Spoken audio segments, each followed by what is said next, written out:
Setu sir வந்து நான் first meet பண்ணது வந்து நான் பசங்க படம் கமிட்டாக இருக்கும்போது அந்த மூஞ்சி எனக்கு இன்னும் ஞாபகம் இருக்குது.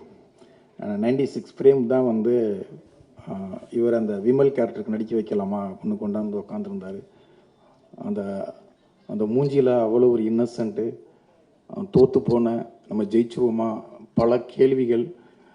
நானும் ஒட்டிய மூஞ்சியோடு உட்காந்துருக்கேன், அவரும் ஒரு ஒட்டி போன மூஞ்சியோட உட்காந்து 2 பேரும் ஒருத்தர் பார்த்துக்கிட்டு இவர்கிட்ட எப்படி இல்லைன்னு சொல்கிறது. ஏன்னா நான் நினச்சிருக்க கேரக்டர் வேறு. அப்போ நான் தெளிவாக சொல்கிறேன். சொல்லும்போது பரவாயில்ல சார், இதுக்குள்ள ஏதாவது கேரக்டர் சின்ன கேரக்டர் இருந்தால் கூட நான் ஒரு சீன் 2 சீனோட பண்ணுறேங்க சார்.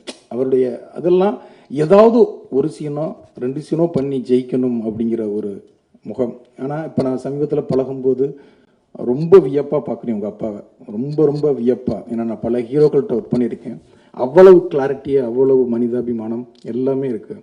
ஆனால் உன்னையே ஃபஸ்ட்டு மீட் பண்ணும்போது உங்கள் அப்பா கிட்ட இருந்த இன்னசென்ட்டு எதுவுமே இல்லை. பயங்கர கிளாரிட்டியாக இருந்த, நீ பயங்கர தெளிவாக இருந்த.